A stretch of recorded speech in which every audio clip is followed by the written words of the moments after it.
Welcome to Radiant competition classes. आज हम लोग बीपीएससी TRE 2.0 के तहत सेकेंडरी टीचर के लिए ज्योग्राफी का ये दूसरा चैप्टर मैं प्रस्तुत कर रहा हूँ।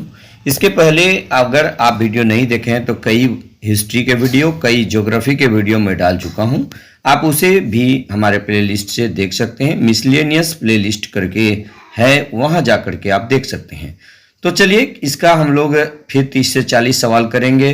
भारतीय कृषि की असफलता का एक प्रमुख कारण क्या है? इसका राइट आंसर हो जाएगा अनियमित मानसून। उसके बाद देखिएगा भारत में बागानी कृषि की शुरुआत कब की गई थी? तो राइट आंसर होगा 1880 ईस्वी में की गई थी। उसके बाद देख लीजिएगा किस फसल की खेती के लिए ढालू भूमि आवश्यक है?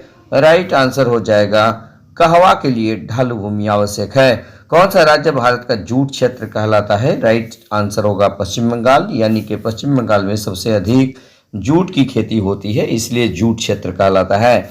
इनमें से कौन रेशेदार फसलों का उदाहरण है? इसका राइट आंसर क्या हो जाएगा? ग नंबर होगा, यानी जूट। दुग्ध उत्पादन में विश्व में प्रथम स्थान पर भारत का कौन सा स्थान है? तो राइट आंसर हो जाएगा द्वितीय स्थान। हालांकि वर्तमान समय में यह पहला स्थान प्राप्त कर लिया है। उसके बाद देखिएगा अधिक दिनों तक वर्षा का वियोग शहना किस फसल के लिए घातक होता है? राइट आंसर होगा चाय के लिए।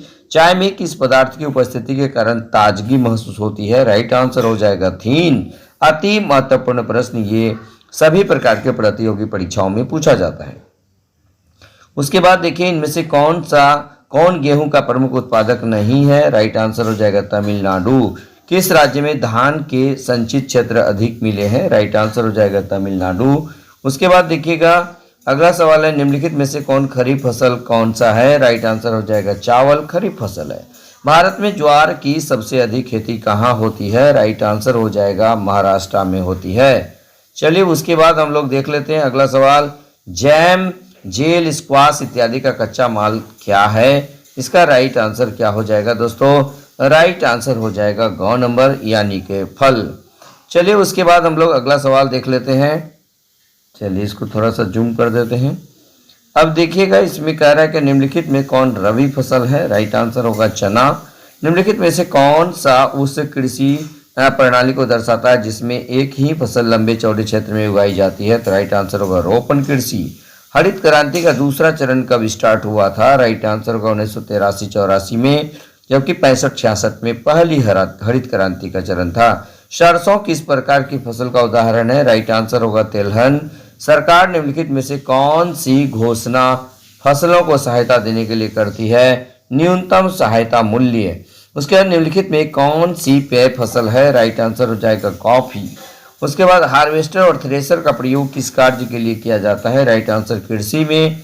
उसके बाद इनमें से कौन सा यंत्र प्रारंभिक जीविका कृषि कार्य के लिए उपयोगी है? राइट आंसर होगा ट्रैक्टर। उसके बाद भारत में 2/3 लोगों की जीविका का मुख्य आधार क्या है? राइट आंसर होगा कृषि। उसके बाद देखिएगा अंतर्राष्ट्रीय फसल अनुसंधान केंद्र कहाँ पे है? राइट आंसर होगा हैदराबाद। उसके बाद केंद्रीय शुष्क क्षेत्र अनुसंधान संस्थान कहाँ पर है? राइट आंसर होगा जोधपुर। दक्षिण भारत में सर्वाधिक गन्ना उत्पादक राज्य कौन सा है? राइट आंसर होगा महाराष्ट्र।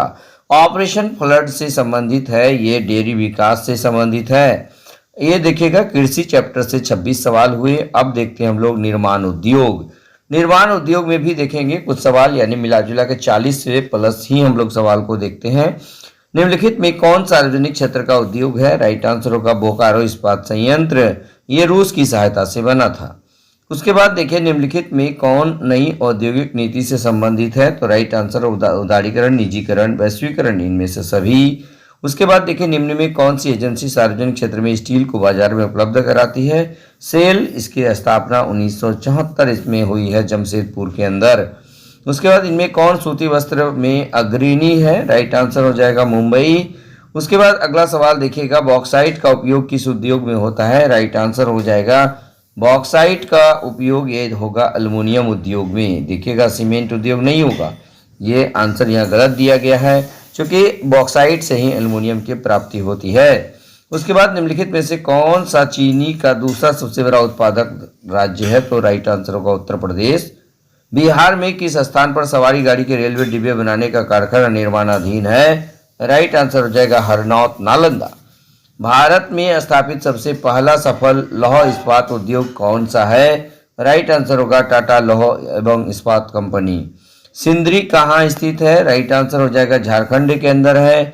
ये खाद बनाने का कारखाना यहाँ पर है। रसायन उद्योग की भागीदारी सकल घरेलू उत्पाद में कितना प्रतिशत है? राइट आंसर होगा 4% है। इनमें से कौन औद्योगिक अवस्थिति का कारक नहीं है? राइट आंसर होगा जनसंख्या। हुगली औद्योगिक प्रदेश का केंद्र है, ये कोलकाता मेदिनीपुर। उसके बाद निम्न में कौन सा उद्योग चूना पत्थर को कच्चे माल के रूप में प्रयोग करता है? ये राइट आंसर हो जाएगा सीमेंट उद्योग। निम्न में कौन सा उद्योग बॉक्साइट को कच्चे माल के रूप में प्रयोग करता है? राइट आंसर होगा एल्युमिनियम उद्योग। उसके बाद निम्नलिखित में से कौन उद्योगों की स्थिति के निर्धारण में महत्वपूर्ण नहीं है? राइट आंसर हो जाएगा जनसंख्या। नेपानगर किसके लिए प्रसिद्ध है? ये मध्य प्रदेश के अंदर है, अखबारी कागज के लिए प्रसिद्ध है। ये कंपटीशन का एक पेटेंट क्वेश्चन कह सकते हैं आप। उसके बाद देखिएगा चीनी उत्पादन में कौन सा राज्य सबसे आगे है? राइट आंसर हो जाएगा महाराष्ट्र। भारत का पहला उर्वरक संयंत्र कहाँ पे स्थापित किया गया? रानीपेट तमिलनाडु के अंदर। तिपहिया स्कूटर बनाने में भारत का विश्व में कौन सा स्थान है? राइट आंसर हो जाएगा प्रथम स्थान है। इनमें कौन उपभोक्ता उद्योग है? यानी उपभोक्ता उद्योग के बारे में बात कर रहा है, तो इसका राइट आंसर हो जाएगा चीनी उद्योग। आज का देखिए लास्ट सवाल यहाँ है, निम्न में कौन छोटे पैमाने का उद्योग है? इसका राइट आंसर होगा खिलौना उद्योग। इस प्रकार जो है 26 और 21 इतने प्रश्न में आपको करा दिया। अब यहाँ पर हम लोग देख लीजिएगा, ये मैं आपको प्रतिदिन जब तक एग्जाम नहीं हो जाएगी दोस्तों, मैं आपके समक्ष प्रतिदिन इस तरह का वीडियो लेकर आऊँगा। ये किसी दिन जो है ये हिस्ट्री का होगा, किसी दिन ज्योग्राफी का होगा, किसी दिन इकोनॉमिक्स का होगा, किसी दिन पॉलिटिकल साइंस का होगा। ये आप यदि लगातार देखते रहिएगा तो निश्चित रूप से आपकी तैयारी बहुत अच्छी हो जाएगी। और ख़ास करके आप बीपीएससी TRE फर्स्ट जो आपने दिया होगा तो उसमें सीट अधिक था सोशल साइंस का, यानी लगभग 5000 प्लस ही सीट था। लेकिन अब जो इस बार बीपीएससी TRE आया है इसमें सीटों की संख्या काफ़ी कम है। अगर इसको हम लोग देख लें, ध्यान में रख के तैयारी करें तो स्वाभाविक है कि पिछली बार जब 77 कट ऑफ गया था, फिर इस बार एस्टेट हो चुका है, यानी STET 2023 में भी हो चुकी है। तो बहुत सारे कैंडिडेट्स होगा और सीट होगा मात्र बहुत ही कम। तो इस प्रकार हम लोग देख सकते हैं कि इस बार का जो कंपटीशन है वो ज़बरदस्त टफ होने वाला है। यानी कि 80 प्लस यदि आपका स्कोर नहीं होगा, 80 प्लस स्कोर नहीं होगा तो खास करके सोशल साइंस में सिलेक्शन बिल्कुल नहीं हो पाएगा दोस्तों। चूँकि इस बार जो है भी वही 40 और 80 प्रश्न रहेगा, तो 120 में आप यदि 80 या 77 तो पिछले बार ही था, अगर 80 प्लस आपका नहीं होगा तो सिलेक्शन होने की बिल्कुल उम्मीद नहीं है। यानी रियल में इस बार टफ कंपटीशन होने वाला है, इसलिए आप लिटरली तैयारी कीजिए दोस्तों।